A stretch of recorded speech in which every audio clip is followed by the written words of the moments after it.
Hello everyone, welcome back to this Microsoft Excel tutorial journey with me on my Knowledge Factor YouTube channel.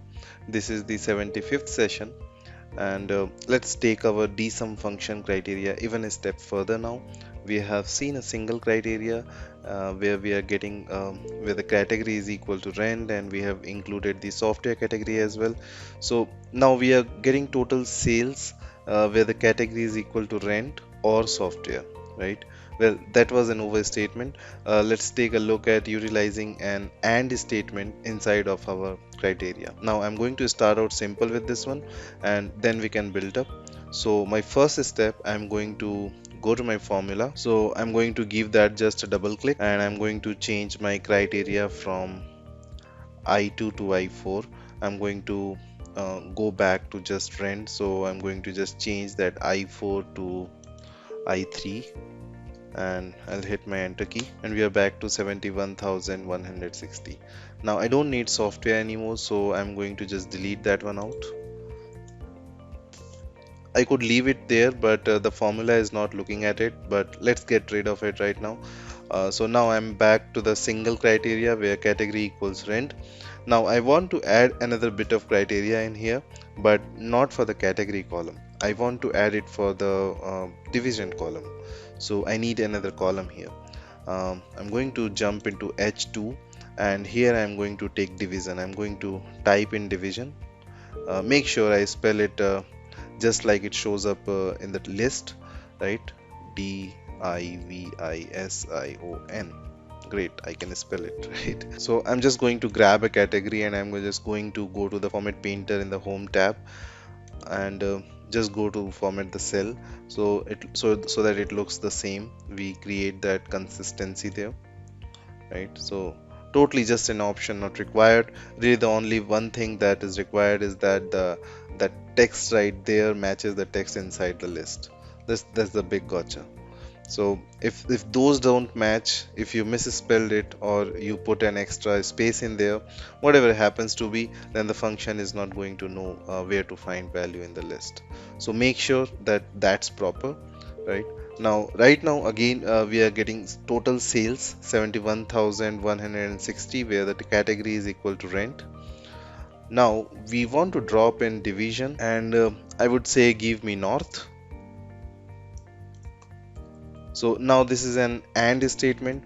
I want to get the total sales where category equals rent and division equals north. So where those two things are true, then sum it up.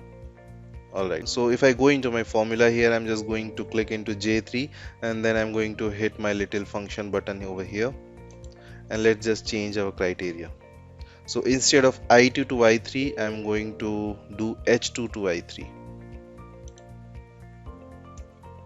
So I'm just going to change that from I2 reference to an H2 reference. Let's get that entire little table there, and I'll hit OK. And we have now got our total where division equals north and category equals rent, right? So we have got both and or statement that we can accomplish here within our dsum function. Now what about both of them together, right? We did an or that was just the category for rent or software.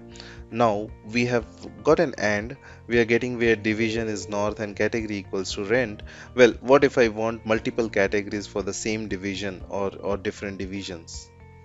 Well, take a look. So I go back to the formula again, and I'm going to go to the function button, and I'm going to change it from I3 to I4, so that we include the fourth row down below on the another criteria. I'll hit OK. So just this area right here, H2 to I4, right? So now the number didn't change after hitting the OK because those cells are blank. There's no criteria there, so it's actually including everything within there. So I'm going to just change it. I'm going to say I want north again,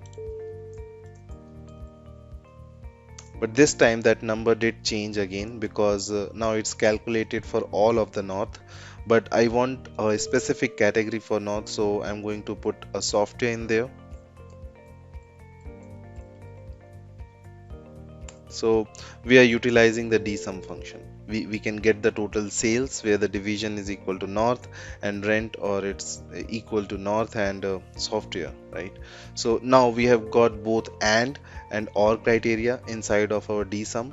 Now there's a bit going on here, but really what it comes down to, you have got your column headers, and down below you have got any criteria that you want to include in the calculation.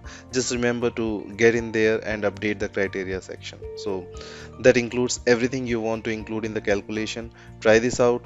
Even experiment with it. Try some other ones inside there, different divisions, different categories. Maybe you want a different division for a different category, whatever it happens to be.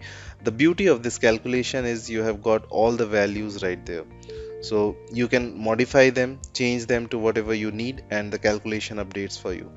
Try this one out. Thanks for watching this tutorial, and as I always say, if you really liked it and enjoying this journey, then please do like, share and subscribe my channel, and also press the bell icon to get the latest content update on this channel. Alright, then we'll meet up in the next session. In case you have any questions, any concerns, then do let me know in the comment section of this video. So see you in this next session. Till then, stay safe, have a great life, and take very good care of yourself.